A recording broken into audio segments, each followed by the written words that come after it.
Okay, guys and gals, this will be part 2, I believe, of replacing that actuator. It's the outside air, inside air actuator on my HVAC system. I'm going to start by taking this bracket out. That's this rusty brown bracket. So we got two different size screws there. We got that one right in the middle of the screen, and then we've got some more like that. So let me get on that. Alright, so 4 7mm and 2 10mm, and we've got that loose. There's a wire bundle here. I'll have to pop that wire bundle off, and one there also. So I just take a screwdriver, get under there and pop those off. Well, the part is right there. It's right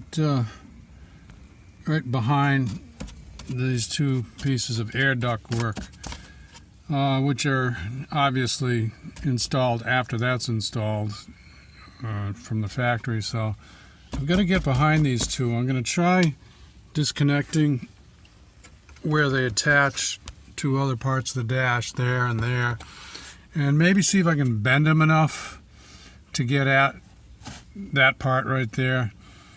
The other option that I've seen some other videos on is to cut this, probably cut one or both of these right there, and then you have to tape them back together with some special tape. I'm going to try not to do that, but I may end up doing that. Okay, so let's go. So here's where we are. There's a plastic rivet that connects these two pieces of duct. Let me zoom out a little bit. See, these are both pieces of plastic ductwork, and it's also plastic welded together. It's melted together. So I drilled it out to a big hole to reduce the grip, and then I just pried it apart. You can see where I pried it apart, and you know, it doesn't really even have to be tied back together, but I can put a tie wrap on it or something if I want to. So now I'm going to move this, it looks like a vacuum hose, out of the way, just by undoing those clips like that, and then see what my access is. I'm going to bend this up and see what my access is. So this is where I am. What I did is I laid the new one, I oriented it in the same, or placed it in the same orientation as the one down there. So you can see there's 3 screws that hold it on. One I can see very clearly right there. That's that one right there. And then there's one down. Well, you can kind of see it. Yeah. Sorry, I'm trying to give you a view of it. But anyway, it's down below where I can't see it, down there. And then there's one also on the back side, like that right there, that I'm showing you on the uninstalled one, that I can't see. But I guess I'm going to try and get my hand in there with like a stubby nut driver.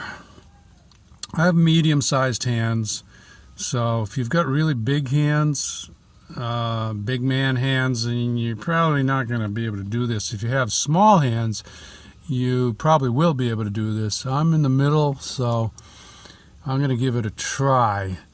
I may not have the right nut drivers to do this with. I might have to buy some, but those 3 screws, it should pop right off, because you see it's just, there it is. It should pop right off. So let me think a little bit on this. Well, I got one out, and it's actually, I don't know if you can read that or not. It's 5.5mm nut head on it. So go figure. Anyway, it is, because I tried a 5, it wouldn't fit on there, and a 6 was too big. So I actually happen to have a 5.5 socket, so I'm trying to get it so you can read it.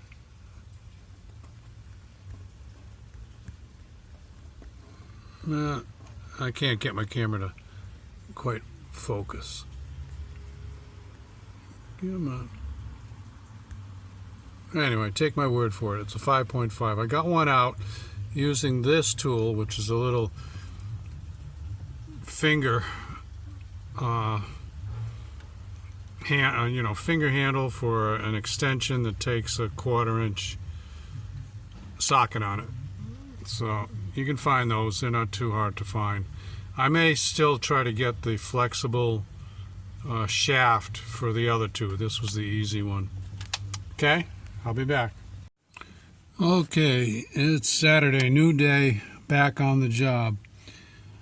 So here's a wire bundle here that's sort of in the way of that actuator. Whoops, I'm touching right there that I want to get out. So I just pull that. See, it has a little plastic clip like that. I pull that so I can just move it out of the way. Just going to move it out of the way. And then I'm going to try and get, here's what I'm going to use. This is like a nut driver. I've got a flexible extension. I've got my 5.5 millimeter, which I discovered is the correct size. Now I can also take this apart and just put the 5.5 on the end of that, because it gets kind of long when I have this flexible extension on there. So I'm going to use that combination to get the other two. I got one out already, as you know. It's in the bag there with the new part, and I'll let you know how it comes out. I need 2 hands, so I'll get back on camera in a little bit. That's a little piece of wood that I stuck underneath this piece of ductwork that I need to lift up out of the way, and I put a string on it just in case I drop it down there in the dash somewhere. And I already dropped it a couple of times. I was able to get it out with my fingers, but I thought I'd just be a little extra careful, and I just tied a lead on there. I'm going to find some place to stick this wire bundle, and then I'll get to work. I'm also taking a precaution of using a little aluminum tape to tape that 5.5 socket to this nut driver, because if I drop this off and lose it down in there, the day is done. And I'll have to go buy a whole new set just to get a 5.5, because I'm sure nobody just sells a 5.5. And anyway, as I've probably told you in some other videos, it's cheaper to buy the whole set than to try to buy one socket, unless you just have to buy that one size. Alright, so I will be a son of a gun. On the bottom, where I thought there was a screw, and I've been trying to work blind for trying to get you a picture of this, but anyway, bottom line is there's no screw on the bottom. My actuator on an 02 Suburban is only held on by 2 screws, top one and then one forward towards the engine, and on the bottom it's just a peg there. It's right in the middle of the mirror there. I can barely, I don't know, maybe it'll come out better on the computer, but right in the middle of the mirror is the peg. That's all it is a peg. So I've only got 2 screws to get out. I got to get on that one near the engine, which is not going to be easy either. But I'm trying to show it to you in the mirror.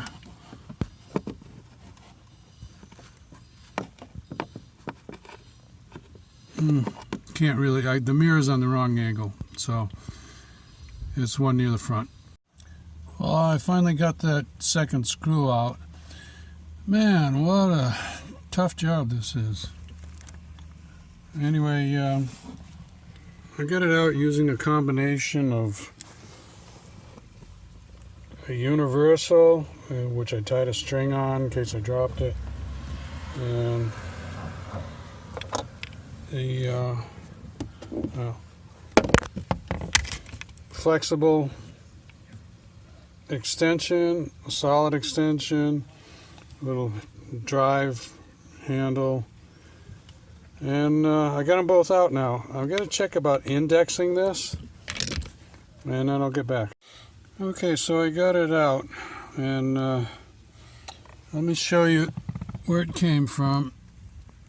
You see right in the middle of the screen, there's a round piece that's attached to the door sticking out right in the middle, and it's got two flats on it. So that's what the actuator slides onto.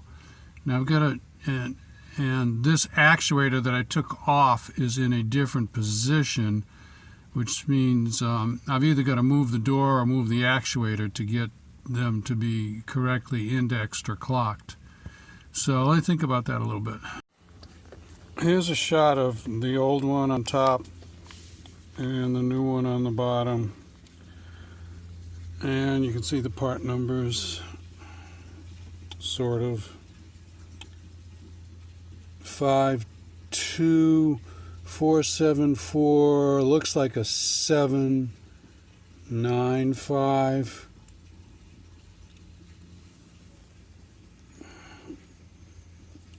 This is different. Anyway, I do believe this is the correct one. It's got 3 pins, and I found that the door will turn, that black shaft that I showed you in the previous shot will turn pretty easily. So I'm going to try and turn the door so that it lines up with these flats, and then shove this on, rather than try and turn this, because I don't want to break anything inside there.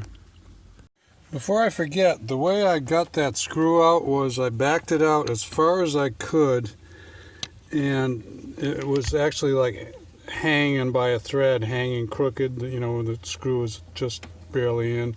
And then I stuck this magnet, you know, on there, and I kind of wiggled and jiggled it around, and I got it to come out on the magnet. Otherwise, probably a 50-50 chance or worse that I would have dropped it.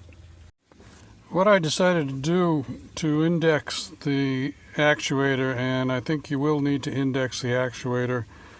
When you buy it, it comes with this 2 little grooves here, straight up and down, if you will. What I did was I plugged it in,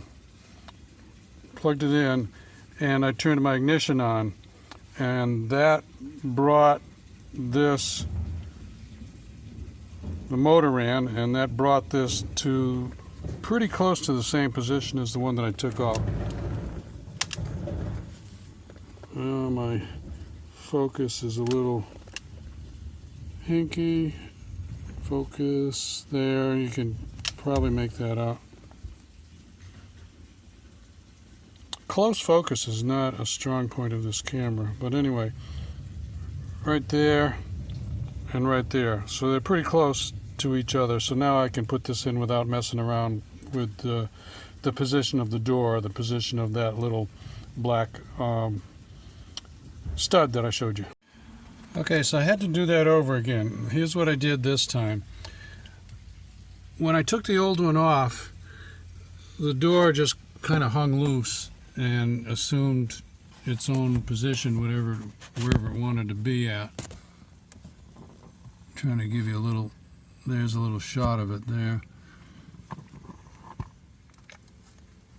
See that black thing in back of the wire? The black thing right there is the thing that has 2 flats on it. So what I did was I turned the key on, and I played with these switches, inside air, outside air. Oh, actually, this is inside air, that's outside air. So I played with them as they moved the actuator. When it got to where I wanted it to be, so I can slip this thing on and make the flats match up, I just cut the key off. I just shut the key off, and it stopped right there. So now it's pretty much within 5 degrees or so of where I want to actually be to make it easy to put on.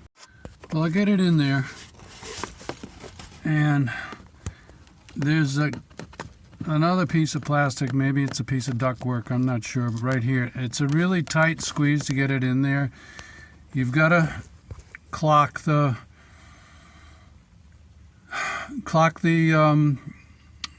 thing with the two flats on it, like I told you how to do that. And then you've got to just put it up there. And then what I did was I took a screwdriver and I pressed the actuator, pressed it a little bit so it slipped past and slipped over the black stud with the flats on it, and then it just kind of popped on there. Actually, it was hard, but then it was easy once it popped on there. And now it's on there. Now what I'm going to do is I'm going to connect the power up to it again, and I am not going to finish this job today, but I will just check it to see that it's working correctly. Okay, I plugged everything back in. I did not, obviously, put everything back on there, and I'm not going to do a video of how to put it all back. This video is probably way too long already, and you can just go look at it over again if you forget what order everything goes back. Just reverse everything that came off, that's all. So I wanted to just function test that recirculation door. So let's put some AC on, and we can leave it right there. I guess that's good. And we're going to see. I should. What my issue was initially was it was a clicking or a clicky clunky kind of noise that would happen all the time. It would happen whether, no matter whether it was in fresh air or no matter whether it was in recirculation air, I would just hear this noise. So the noise is gone, the AC's on, and that is external. Now I'll go over on the other side and so I can point the camera at the door. So there's the door in one position. That's the fresh air position. That is the fresh air position. So let's push the recirculate position.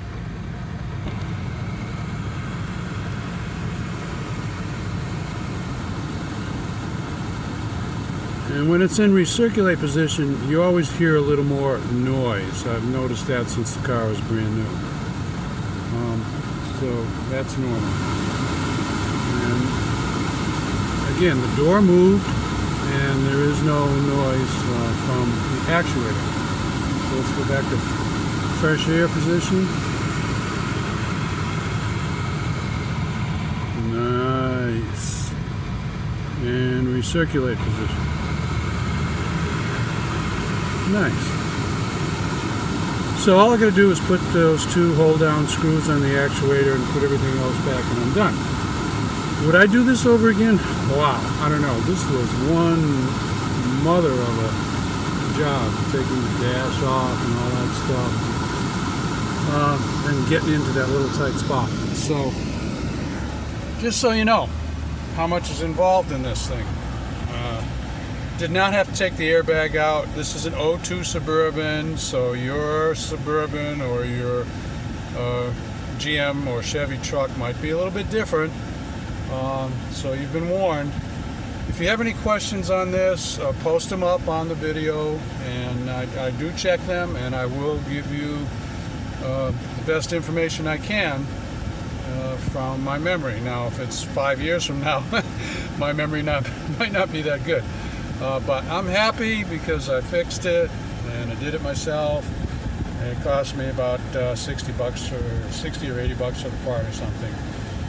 Would a dealer charge a lot for this? You bet. The dealer would charge, anywhere from $75 to $125 an hour. This is probably for a dealer guy who's done it before, probably a 3.5 or 4 hour job. For me, I bet it was over 8 hours if I added everything all together. Maybe 10 hours, I don't know. But there you go. Give me a thumbs up or a like. This helps you out. Subscribe to my channel if you want more. And see you later. Froggy out. Bye-bye. Oh, by the way, one last thing. That is the hardest of the three actuators to get to.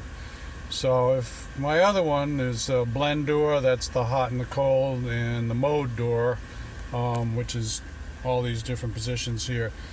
I'll probably do those, and I'll put some video up for you, but those will be easier ones than this one.